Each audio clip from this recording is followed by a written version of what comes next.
안녕하세요, 모티리온 박기돈입니다. 네, 오늘 만나볼 모델은 람보르기니 우루스입니다. 네, 무슨 우루스를 만나보는데 이렇게 차분하기가 되냐고 이게. 와, 여기 펠리시아에 지금 이런 차가 와 있으니까 정신이 하나도 없는데.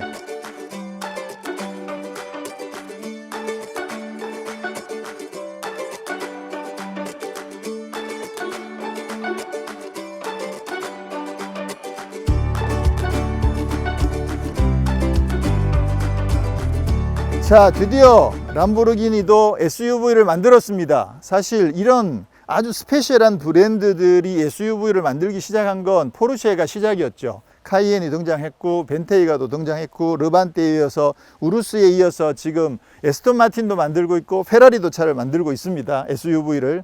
자, 사실 카이엔이 등장했을 때만 하더라도 포르쉐가 SUV를 만들어 그런 어떤 느낌도 좀 있었고, 그리고 과연 포르쉐가 SUV를 만들면 그 차는 어떤 느낌일까, 그런 것에 대한 관심들도 좀 있었던 게 사실이거든요. 근데 이제는 카이엔이 1세대, 2세대를 지나서 3세대까지 진화를 했고, 또 벤테이가도 나오고 그러다 보니까 이제는 뭐 이런 SUV들 만나는 게 그렇게 생소하진 않습니다. 그런데도 불구하고 사실 뭐 포르쉐가 카이엔을 만든 거, 사실 그것도 엄청 놀라운 사건이긴 하죠. 그 당시만 하더라도. 근데 이제 또 포르쉐랑은 람보르기니는 또 좀 다른 느낌이 있다 보니까 와, 이 우루스는 진짜 이게 현실인가? 이런 생각이 들 정도로 지금 우루스가 세상에 등장을 했습니다.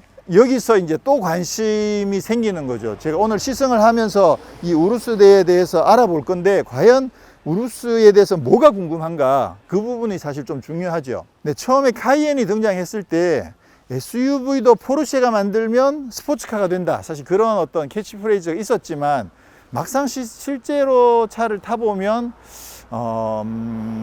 스포츠카라고 하기에는 좀 한계가 있었어요. 아무래도 차가 워낙 무겁고 키가 크고 그러다 보니까. 근데 분명히 그 전에 만났던 SUV들과는 분명히 다르긴 했었지만, 그렇지만 SUV로서의 한계는 분명히 했었던 거고, 그러다 보니까 파나메라가 나왔을 때 이거는 세단이면서 제대로 스포츠카다, 이런 평가를 받을 수 있었던 거고요. 근데 이제 우루스 같은 경우는 일단 생긴 것부터도 기존의 SUV들이랑은 조금 느낌이 다르잖아요. 그리고 말씀드린 것처럼 람보르기니는 아무래도 더 과격한 이미지를 가지고 있다 보니까 과연 이 우루스가 정말 포르쉐가 만들었던 그 카이엔이 가지고 있는 한계를 우루스는 극복할 수 있을까? 그 부분이 사실은 제일 궁금한 거죠. 근데 막상 차를 타봤는데 이거는 덩치는 크고 생긴 건 SUV처럼 생겼는데 막 엄청 딱딱하고 막 진짜 람보르기니 같으면, 그러면 그것도 문제인 거야. 그렇죠. 그것도 문제이긴 하죠.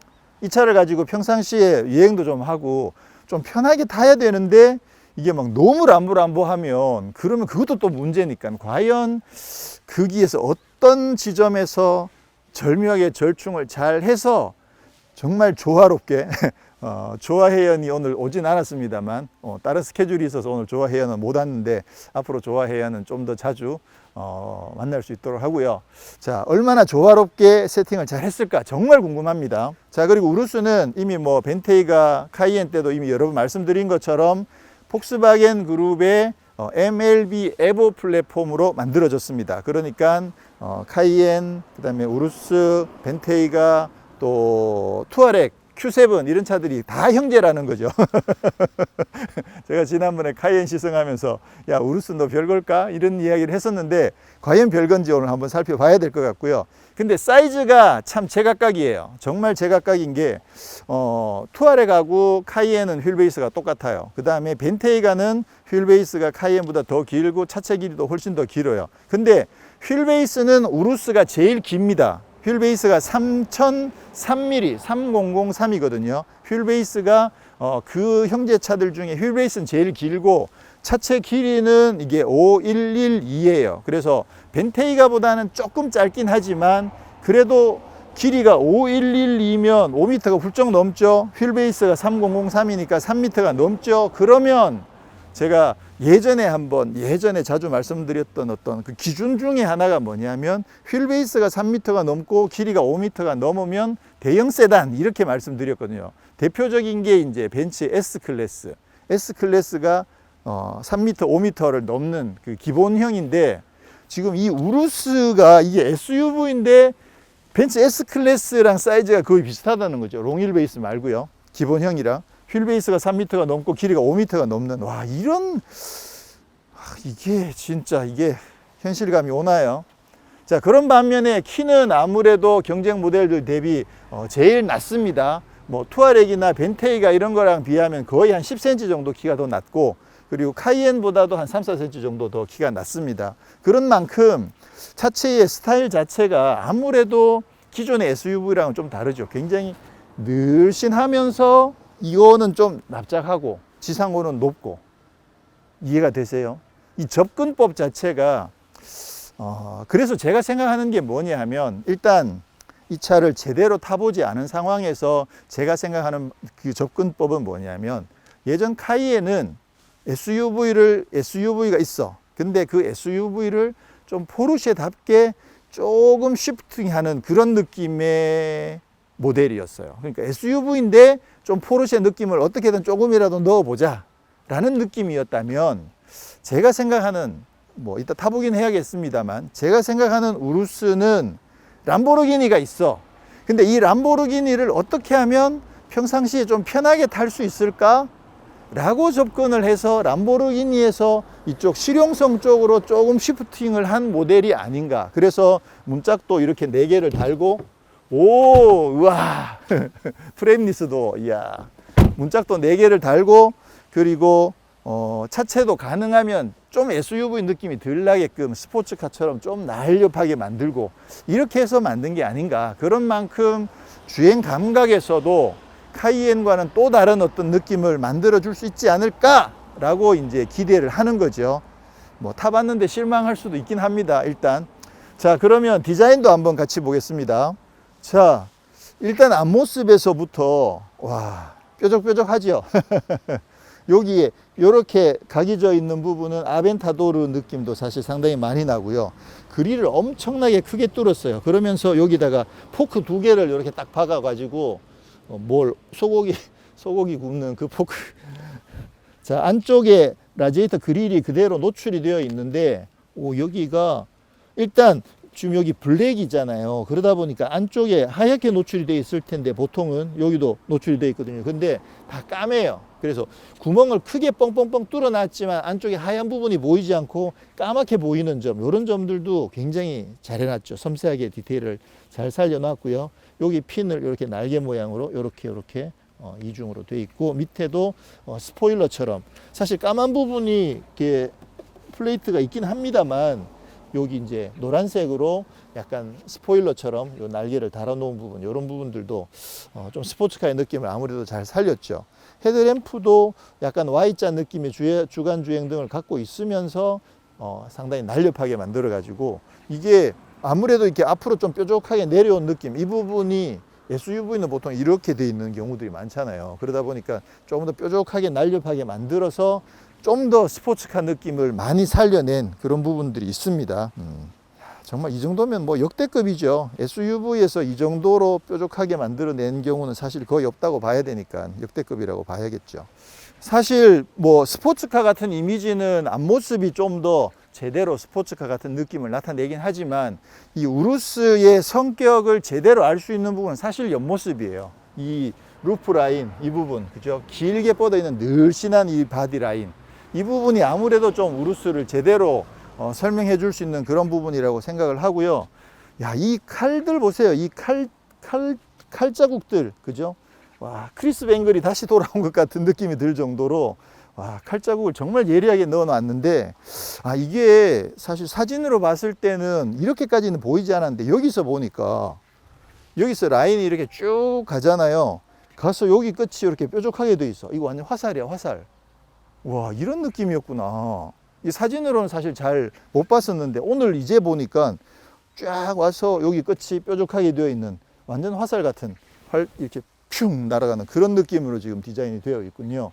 여기는 이제 이태리 국기를 상징하는 삼색이 들어가 있고요. 요거는 뚫려 있지 않네요.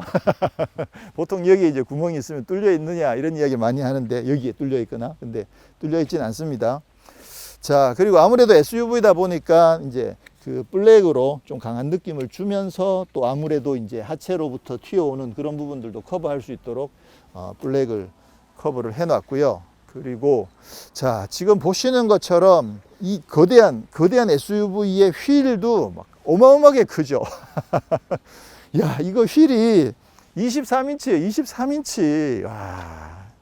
근데 23인치가 지금 이런 자세를 만들어 내는데 이게 만약에 한 21인치 정도로 내려가면 과연 이런 자세가 나올까? 사실 23인치에 지금 이게 피렐리 피제로인데요. 그렇죠? 피렐리 피제로인데 285, 35, 23이거든요. 35 시리즈. 뒤에는 325, 30, 23, 23이니까 지금 30 시리즈. 30 시리즈, 35 시리즈 이 타이어를 신고 오프로드 가는 것은 무리죠. 네, 이거를 신고 오프로드에 갈 수는 없어요.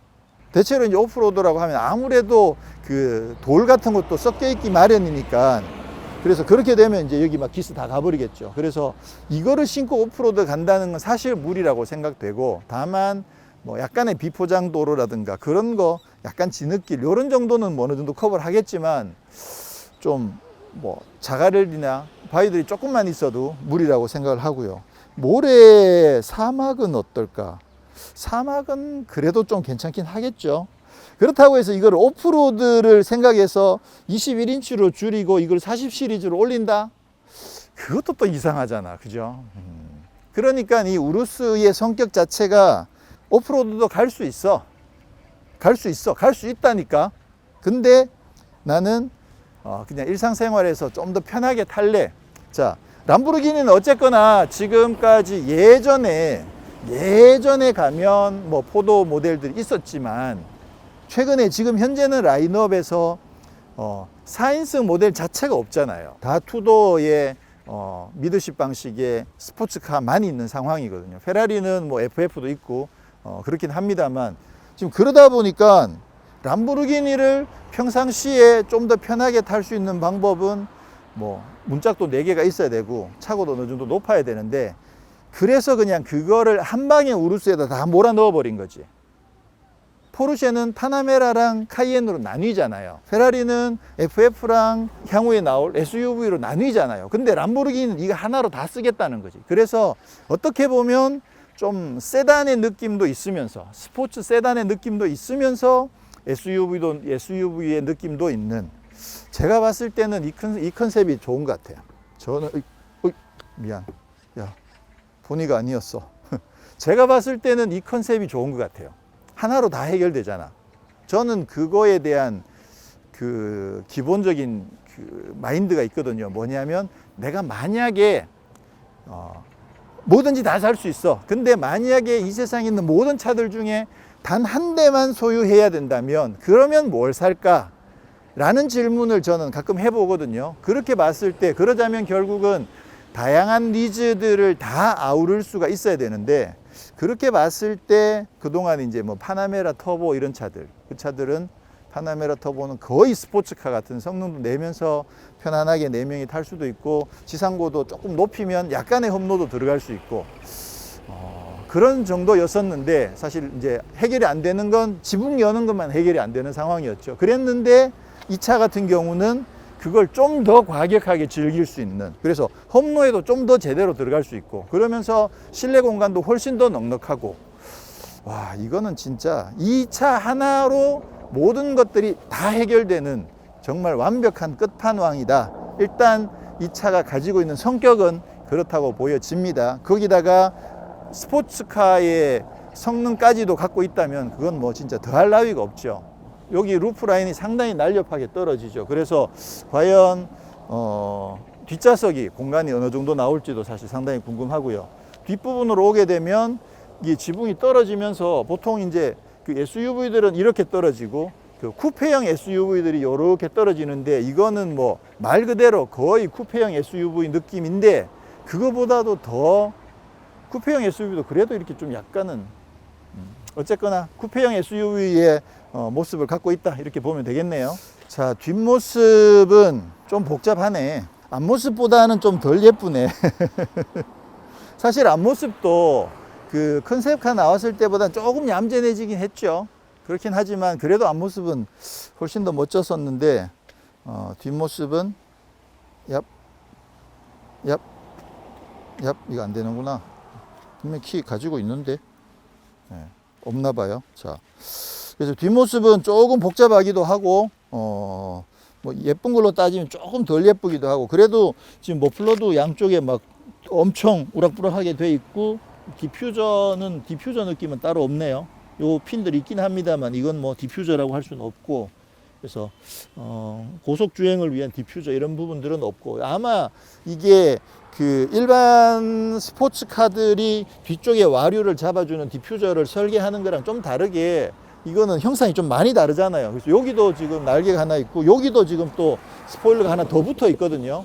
그래서 이런 부분들을 통해서 전체적으로 와류를 빼줄 수 있지 않을까. 지금 이게 최고 속도가 305km까지 나가니까 와, SUV 가지고 300km 넘는 것도 이게 최초 아닌가? 와, 어마어마하네요.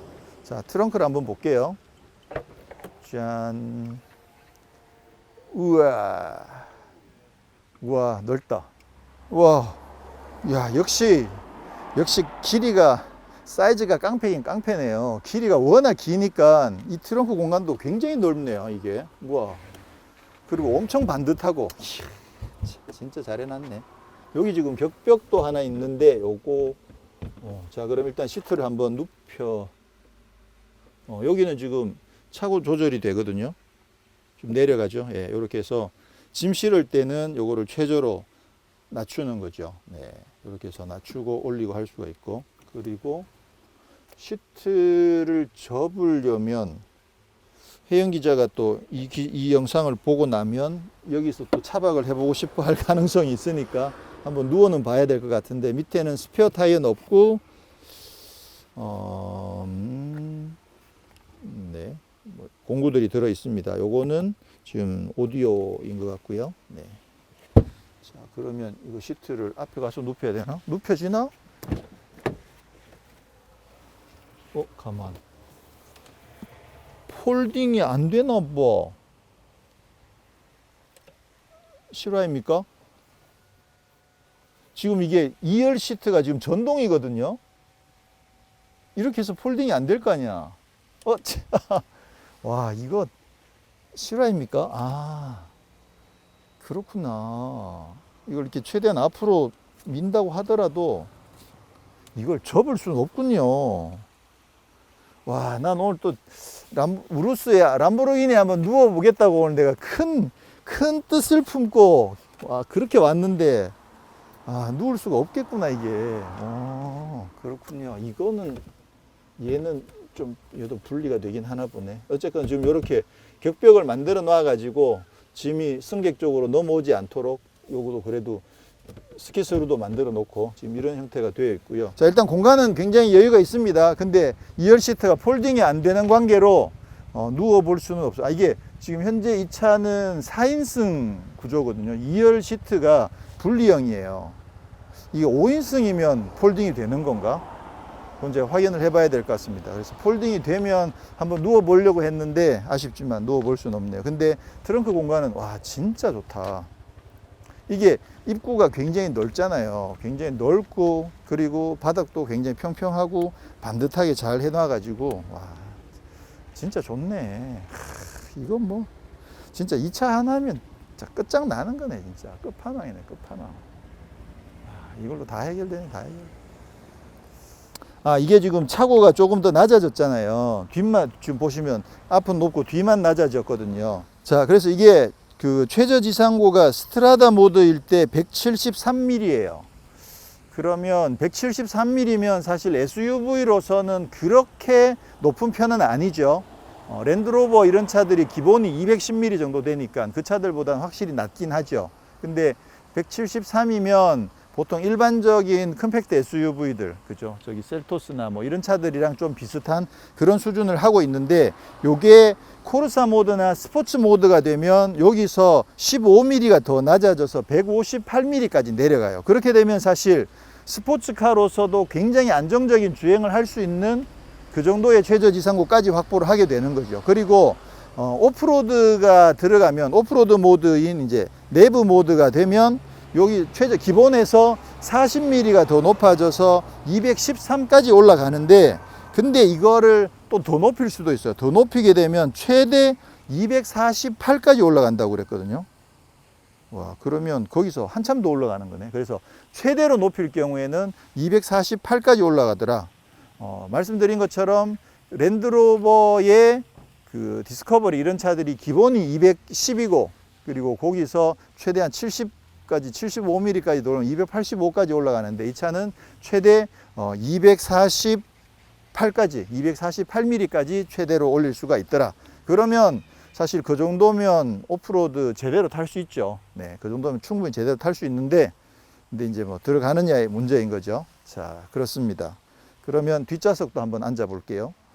왜 머뭇거리죠? 이게 좀 낮아가지고 생각보다 지금 바닥이 굉장히 낮다는 생각이 들어가지고 제가 뭔가 좀 느낌이 다르다는 생각을 하고 있었는데, 지금 뒷자리를 많이 낮춰놨죠. 자, 지금 요게 이제 제가 자세를 잡아 놓은 그 위치거든요. 제가 운전하는 위치에 자세를 맞춰 놓은 건데, 이 상태에서 지금 무릎 길이가 주먹이 2개가 들어가요. 와, 야, 진짜 사이즈가 깡패다 진짜. 휠 베이스가 3m가 넘으니까 이 정도 공간이 나오는 거죠. 그리고 머리 위도, 저는 머리 위에 주먹은 안 들어가는데 손바닥 2개는 들어가요. 그러니까 사실 뭐 이게 이렇게 날렵한 스타일을 감안하면 머리 위 공간도 생각보다 답답하지는 않은 거죠. 근데 이 상태에서 이걸 등받이를 눕히려면, 그러면 이걸 이렇게 할 수 있죠. 지금 전동 시트여 가지고 이걸 앞으로 밀고 이렇게 눕히면 이게 다구나. 이게 지금 최대로 눕힌 건데, 이렇게 하더라도 무릎이 안 닿아요. 저는 이렇게 해서 그냥 좀 편하게 쉬면서 또 충분히 갈 수 있을 것 같은데요. 오, 야, 이거 뭐 휠 베이스가 진짜 깡패인 것이 이 공간에서 확실히 장점이 드러나네요. 오, 멋지다. 이 정도면 뭐 충분하죠, 뭐. 근데 이렇게 가는 건 이제 가끔 편하게 갈 때. 근데 좀 공간을 생각하면 등받이를 조금 더 세우더라도, 근데 기본적으로 등받이를 다 세운 상태에서도 근데도 사실 뭐 그렇게 많이 불편하지는 않습니다. 여기서 더 넘어가진 않죠. 그래서 앞으로 조금만 빼고 조금만 눕히고, 네, 요 정도면 요 정도 딱 좋네요. 자, 그리고 뒤에도 컵홀더도 하나, 둘, 셋, 넷, 다섯, 여섯, 일곱, 여덟, 팔각형 형태로, 팔각형 안에 육각형이 2개 있는 컵홀더가 있고, 안에 우와, 핸드폰 놓기에 딱 좋은 그런 공간이 있고요.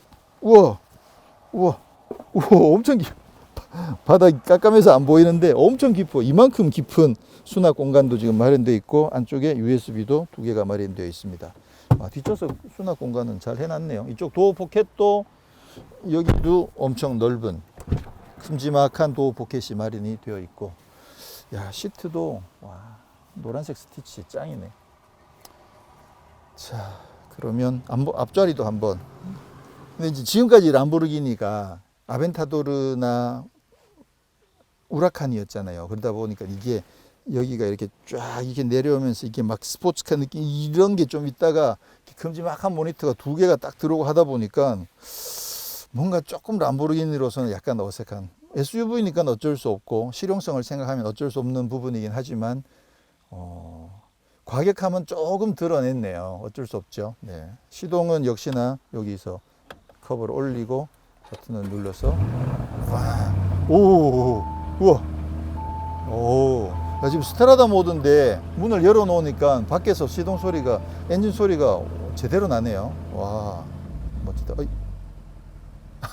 금방 조용해져 버리네. 그렇군요.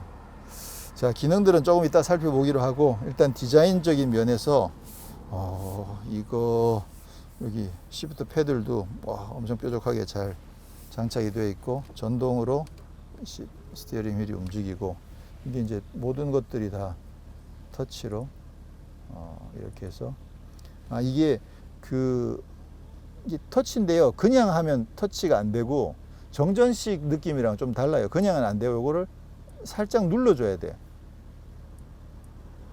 이게 느낌이 누르는 느낌이 있어요. 지금 실제로 이 패널이 조금 눌러지는 건가? 근데 분명히 눌러지는 느낌이 있거든요. 그래서 살짝 눌러줘야만 여기 화면이 움직여요. 그리고 여기에서 보면 이제 그 지상고 조절하는 게 여기서 확인할 수가 있거든요. 지금 스트라다 모드, 그다음에 스포츠 모드, 그다음에 내부 요거를 누르게 되면 그럼 지금 지상고가 올라가죠. 찍혀? 네. 지금 요런 지상고가 올라가죠. 그래서 내부 모드가 이제 오프로드 모드에서는 1, 2, 3, 4단계까지 올라가는데, 그렇죠. 4단계까지 올라갔죠. 이 상태에서 요거를 또 한 번 더 올리면 최대 5단계까지 올릴 수 있다라는 거죠. 그래서 기본적으로 오프로드 모드를 설정하면 4단계가 되고, 그다음에 원하면 한 단계 더 높일 수도 있더라. 그리고 스트라다 모드가 되면 총 5단계 중에서 2단계가 스트라다가 되는 거고요. 그 다음에 스포츠하고 코르사를 선택하게 되면 마지막 가장 낮은 1단계까지 내려가는 거죠. 그래서 이걸로 최저지상고를 조절할 수가 있고, 이쪽에는 지금 공조장치랑 여기에 차선 이탈 방지 보조 기능을 끄고 켜고 할 수 있는 거, HDC, 그다음에 뭐 이 그래프 화면을 이런 모드로 바꾸는 거, 네, 이런 것들 좀 조절해서 요걸 꺼버리는 거, 네, 이런 기능들이 있고요. 이쪽에는 이거 여기서 눌러서 이것도 눌러지는구나. 그렇군. 여기도 저기 기능이 있네요. 자, 그리고 이게 이렇게 된다고 그랬는데, 그렇죠. 지금 온도 조절도 이렇게 터치로 슬라이드를 이렇게 조절할 수가 있습니다. 물론 여기처럼 이렇게 한 번씩 하나씩 눌러서 이렇게 조절을 할 수도 있고요. 이렇게. 그리고 시트는 통풍 시트 3단계, 2단계, 1단계. 네, 그리고 이쪽에 이제 기존의 람보르기니에서도 봤던 그 애니마 시스템이 있거든요. 요거로 당겨서 이제 스포츠 모드, 코르사 이렇게 움직이게 되는데, 지금 예전에는 이제 내부 모드가 없었죠. 근데 이제 SUV다 보니까 내부 모드가 들어갔는데, 요게 이제 오프로드 모드에 해당되는 거고요. 그리고 이쪽에는 에고 모드가 있거든요. 이거를 선택을 하게 되면 요거를 각각 선택을 할 수가 있어요. 구동과 관련된 부분을 3가지로 조절할 수 있고, 스티어링 휠도 3가지, 그리고 서스펜션도 3가지를 조절을 할 수가 있습니다. 그리고 이 상태에서 이제 스트라다 돌아오고 싶으면 이쪽을 당기면 바로 스트라다가 되고요. 이렇게 되어 있습니다. 그리고 요거는 이제 여기 P가 있으니까 요건 이제 파킹이고요. 조작하다가 수동 모드로 바꿀 때는 요걸 누르면 수동 모드가 되는 거고, 후진을 넣을 때는 여기 지금 R이라고 표시가 되어 있거든요. 그래서 이거를 밑으로 당기면 그러면 후진이 됩니다. 지금 그 문이 열려 있어서 그런데 어라운드 뷰 모니터도 적용이 되어 있고요. 후진, 그리고 이제 그러면 전진할 때는 이걸 당겨서 요건 조금 불편하긴 해요. 후진으로 갈 때는 이거 갔다가, 전진 갈 때는 이걸 갔다가, 그렇게 해서 뭐 많이 주차할 때는 조금 손이 왔다 갔다 해야 되는 그런 상황이긴 합니다. 자, 그리고 여기에는 오토홀드 이런 버튼들이 마련되어 있고, 이쪽에는 여기는 깊진 않은데 휴대폰 충전 기능과 USB 이런 것들이 들어 있습니다. 자, 여기도 이제 보시면 이렇게 육각형 이런 것들이 적용되어 있죠. 이 부분은 사실 기존의 그 뭐 우라칸이나 그런 느낌들이랑 사실 많이 비슷한데, 이쪽은 조금 이걸 너무 평평하게 해놔가지고 이걸 이렇게 해서 하면 좀 더 느낌이 많이 날 텐데, 알루미늄의 느낌도 잘 살려 있고, 람보르기니 멋지네요. 그리고 얘도 이 뒤쪽에도 수납 공간이 있습니다. 수납 공간이 마련되어 있고, 여기도 3색 국기를 새겨 넣어놨고, 이쪽에 보시면 여기 이제 스마트 크루즈 컨트롤 기능도 적용되어 있어서 이 레버를 통해서 세팅을 하고 차간거리 조절까지 지금 스마트 크루즈 컨트롤도 적용되어 있습니다. 자, 람보르기니에서는 처음 만나는 엔진을 소개해 드리도록 하겠습니다. 자, 여기에는 8기통 V8 4.0 트윈터보 엔진이 장착이 됐는데요. 최고 출력이 650마력, 최대 토크가 86.7kgm거든요. 자, 이 엔진은 어디서 왔느냐? 아우디 폭스바겐 그룹에서 여러 군데서 쓰고 있습니다. 그리고 대표적으로 포르쉐 카이엔 터보에도 요 8기통 4.0 터보 엔진이 적용이 되어 있죠. 그래서 카이엔 터보 같은 경우는 이게 550마력인데 지금 얘는 650마력이거든요. 그래서 100마력이 훨씬 더 높은 거죠. 같은 엔진인데 이거는 사실 이제 예전에는 포르쉐, 페라리, 람보르기니 하면 막 서로 다른 어떤 그런 너무나 이제 차이가 멀어섰는데 지금은 이제 람보르기니하고 포르쉐는 한 솥밥을 먹다 보니까 지금 이런 상황이 생기는 거죠. 그런 것처럼 포르쉐가 여러 번 말씀드린 것처럼 포르쉐는 진짜 뭐 다 할 수 있어요. 다 갖고 있는데 필요에 따라서 조금씩 나눠주는 그런 느낌이었는데 가장 강력한 엔진을 더 강력하게 만들어서 650마력을 발휘하도록 그렇게 해서 제로백이 무려 3.6초 와 제로백이 3.6초 자 우루스는 지금 현재 엔진 타입이 하나밖에 없습니다. 여기도 뭐 S, 뭐 터보 이런 거 없이 우루스는 딱 한 가지 오로지 3.6초로 만들어내고 최고 속도는 305km. 네, 와 진짜 어마어마하다 진짜. 이게 이렇게 생겼으니까 이게 3.6초에 305km가 나오는 거죠. 이렇게 안 생겼으면 아무래도 저항 때문에 그렇게 달리기가 힘들거든요. 자 그리고 여기도 보시면 지난번에 아벤타도르 때 말씀드린 것처럼 여기 숫자가 1, 3, 7, 2, 6, 5, 4, 6, 4, 8 이렇게 해서 숫자가 적혀 있어요. 이게 그 아벤타도르는 12기통이다 보니까 숫자가 12개였었는데 요건 지금 8개만 적혀 있는 거죠. 그래서 점화 순서를 알려주는 그 숫자도 적혀 있습니다. 커버는 조금 람보르기니스럽진 않게 조금 약간 그러네요. 자, 엔진이 꽉 차 있고, 자, 람보르기니 최초로 터보 엔진이 적용됐습니다. 자, 우루스에서 무려 650마력이랑 만들어내는 만큼, 어떻게 보면 이 엔진이 향후에 다른 모델로도 넘어갈 수 있을까? 그거는 두고 봐야 알 일이죠. 네, 아무래도 람보르기니도 뭐 친환경을 무시할 수는 없기 때문에 환경을 생각한다면, 터보 엔진으로 갈 수도 있으니까 그건 좀 더 두고 봐야 되긴 하겠지만 자 어쨌거나 람보르기니 최초로 8기통 터보 엔진이 적용됐습니다. 그리고 당연히 FR 방식의 사륜구동을 갖추고 있고요. 그러니까 기존의 람보르기니들은 아벤타도르랑 다 MR이었잖아요. MR이었는데 지금 이거는 이제 FR 구조를 갖고 있는 거죠. 그렇습니다. 자 그러면 이 차가 지금 제로백이 3.6초인데 그러면 어쨌거나 현재에서 가장 강력한 SUV인 건 사실이죠. 그럼 경쟁 모델이라고 이야기하기도 좀 뭐하고 형제는 어떤 성능을 내느냐? 카이엔 터보에 지금 이제 3세대 카이엔 터보 S가 따로 안 나오고 카이엔 터보가 나온 다음에 카이엔 터보 SE 하이브리드가 나왔거든요. 그러니까 기본 카이엔 터보 550마력에다가 하이브리드 138마력인가를 더 해가지고 그래서 얘보다 출력이 더 높은 하이브리드 모델을 만들었는데 그 차가 제로백이 3.8초, 카이엔 터보가 3.9초. 그러니까 얘가 3.6초니까 많이 따라왔죠. 어떻게 보면 포르쉐도 지금 많이 따라왔습니다. 그게 뭐냐면 제가 여러 번 말씀드린 것처럼 누가 하나 지르면 그 다음에 사람들이 따라가게 돼 있거든요. 그래서 사실 지금까지만 하더라도 포르쉐가 카이엔 터보 가지고 야 이 정도면 세계 최고로 빨라 막 이랬었는데 얘가 우루스가 3.6초를 찍어버리니까 이제서야 또 포르쉐도 카이엔 터보와 터보 SE 하이브리드에서 3.9초, 3.8초까지 내려온 거죠. 자, 선구자에게 상을 줘야 됩니다. 항상. 자 그러면 3.6초를 한번 타보러 가도록 하겠습니다. 근데 사실 이 차가 SUV로 나온 모델인 건 맞긴 합니다만 아까 휠 타이어 보신 것처럼 이게 사실 오프로드 들어갈 수 있는 상황은 지금 아니거든요. 그래서 이번에는 아쉽지만 우루스를 가지고 막 터프하게 오프로드를 타는 모습을 보여드리긴 힘든 상황이고요. 그렇긴 한데 이제 느낌이 어떤지 살짝 느껴보기 위해서 지금 이제 내부 모드로 바꿨거든요. 그래서 지금 최저지상고가 4단까지 올라와 있는 상황이에요. 근데 지금 속도가 조금 높다 보니까 최대치까지 올라가진 않고 완전 저속으로 오프로드를 갈 때는 최대치까지 올릴 수 있는데 지금 속도가 조금 높아서 지금 4단으로 올라와 있는 상태인데요. 이 상태에서도 일단 시야가 많이 높긴 하네요. 과속 방지턱도 부드럽게 넘어가고 이 상태에서도 이거 어째 재밌을 것 같은데.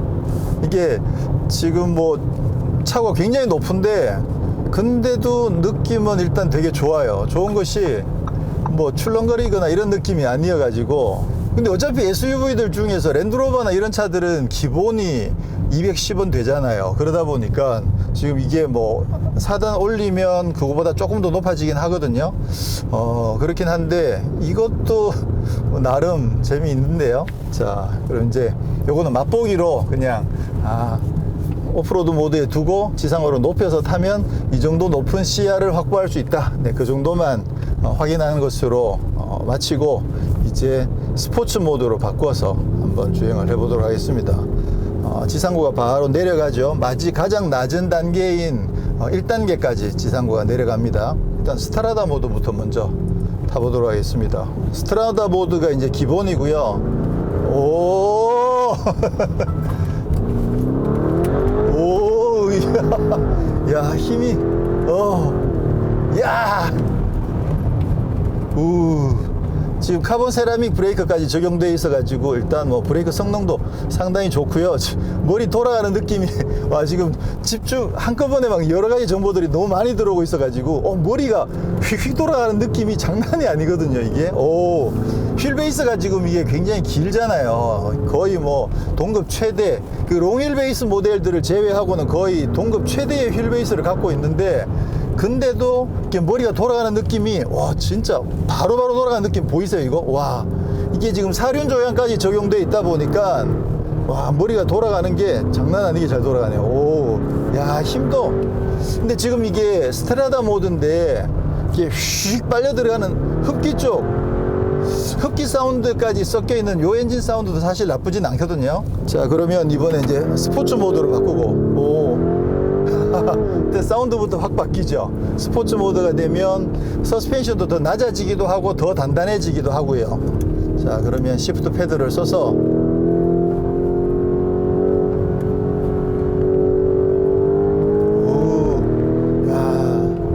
뭐 힘도 워낙 좋은데 차체가 별로 기울어지는 느낌도 별로 없어요.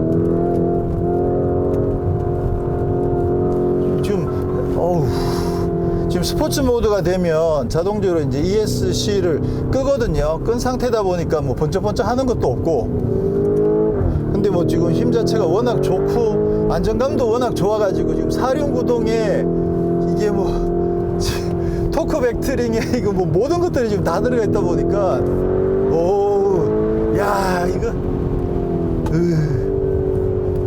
이거는 제가 지난번에 이게 서킷에서 행사할 때 제가 참가를 못 해와가지고요. 이 차는 진짜 SUV인데도 이게 서킷에서 타야 되는 차군요, 이게. 일단 힘 정말 좋고. 근데 이게 키가 워낙 크다 보니까 가속감 자체가 3.6초 느낌은 아무래도 조금 아닌 것 같은 느낌이 드는데, 이따가 도로에서 다시 가속을 한번 해보도록 하고요. 자, 일단 코르사 모드로. 자, 이번엔 코르사 모드로 바뀌었습니다. 소리도 더 커지고. 지금 여기서 수동 모드로 바꿔버리면 이제 코르사 모드에서는 수동 모드가 되면 그러면 시프트업이 자동으로 안 되거든요. 벌써 다 돌아버렸네. 지금 기본으로 코르사 모드로 바로 바꾸면 그 상태에서는 드라이브 모드가 D예요. 그러니까 변속기가 D 모드이기 때문에 자동으로 시프트업이 됩니다. 근데 이제 수동 모드로 바꿔버리면 그때부터는 자동으로 시프트업이 안 되죠. 이게 D인 상태에서도 회전수가 올라가면 자동으로 기어가 올라가지만 속도가 떨어지면 지가 알아서 굉장히 빨리 기어를 내려줘요. 그러니까 고회전을 굉장히 유지를 잘 해주는 거죠. 그때 뭐 예를 들어서 3단으로 있다가 지금은 이제 엑셀을 많이 안 밟으니까 3단으로 올라가 버렸는데, 가속을 하다가 만약에 이게 속도가 죽잖아요. 그러면 지금 방금 보셨어요? 방금 1단까지 지금 내려가고 자동으로 그러면서 이제 방방 올려주는 거죠. 이 차는 지금 이게 SUV이기 때문에 기본적으로 프로산 모드가 되면 최저 지상고가 170이 조금 넘거든요. 그러면 사실 보통 스포츠카들이랑은 비교도 안 될 정도로 높긴 하잖아요. 그렇긴 한데도 사실 스포츠카 중에서 뭐 슈퍼카들 아주 딱딱한 그런 모델들을 제외하고 조금 그 약간 라이트하게 주행할 수 있는 그런 스포츠카들 생각하면 이 정도만 하더라도 이거 완전 스포츠카라고 봐야 되는 거죠. 롤도 지금 뭐 거의 없기도 없고, 다만 시트 포지션만 조금 높은 그런 스포츠카로 보시면 되는 거죠. 아, 이거 진짜 서킷에서 제대로 한번 경험을 해보고 싶어지긴 하네요. 근데 기본적으로 제가 생각하고 있는 우루스의 포지셔닝은 그거는 람보르기니를 일상적으로 매일 타는 차가 맞거든요. 그러다 보니까 사실 굳이 이 차를 가지고 서킷에 갈 필요는 없습니다. 일부러 갈 필요 없어요. 그렇긴 한데 성능을 생각해 보면 서킷에 가고 싶은 생각이 드는 거지. 이 차 가지고 서킷 가서 타도 웬만한 차들 발라버릴 수 있을 것 같다는 생각이 드니까, 그러니까 이게 서킷 생각이 나는 거야. 와,